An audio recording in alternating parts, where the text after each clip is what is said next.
भगवान कहते हैं कि चाहे निष्काम मार्ग से चलो, चाहे ज्ञान मार्ग से चलो, कर्म एक ही करना है। और उस कर्म को जो कार्य रूप देता है, केवल उसको कार्य रूप देने के दृष्टिकोण बदल जाते हैं।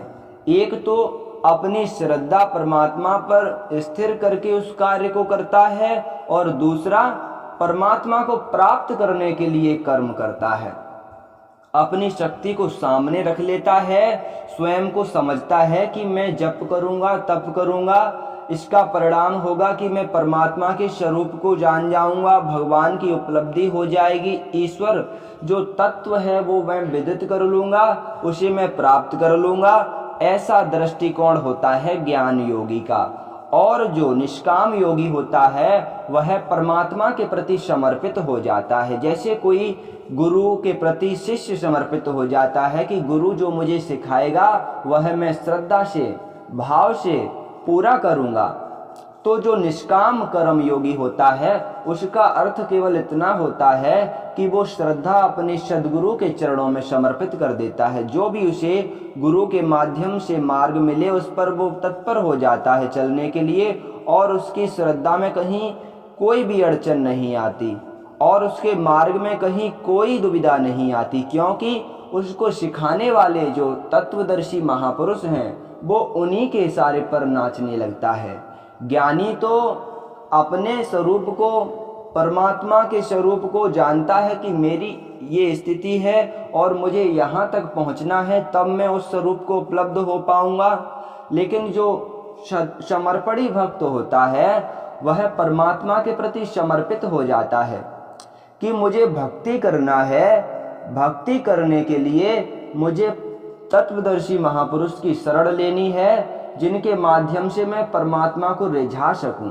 उसका केवल दृष्टिकोण बदल जाता है, उसके कर्म करने में कोई भी बदलाव नहीं आता, केवल दृष्टिकोण बदल जाता है। उसकी श्रद्धा में, उसके भाव में अंतर आ जाता है, उसके विचार बदल जाते हैं। कामनाओं को वो एक साइड रखते जाता है कि कामनाओं को तो एक तरफ रख देंगे। क्योंकि भगवान की भक्ति करते समय यदि कोई कामनाएं बीच में आती हैं तो उसमें हम उलझ जाते हैं, अपना समय नष्ट करते हैं। भगवान की भक्ति करते समय भगवान को ही याद करना चाहिए। यदि कोई भी कामना साधक के मन में आती है तो वह उसके विचारों के माध्यम से उसके मन को उथल पुथल कर देती हैं। कामनाएं तो विवर्जित हैं, इसीलिए श्री कृष्ण कहते हैं कि कामनाओं का त्याग किए बिना कोई भी सन्यास को, ज्ञान का जो फल है परमात्मा, उसको प्राप्त नहीं हो पाता। कामनाओं का त्याग करना ही, निष्काम होना ही समर्पणी का उद्देश्य होता है कि मेरे भाव में परमात्मा के अतिरिक्त दूसरा न आए।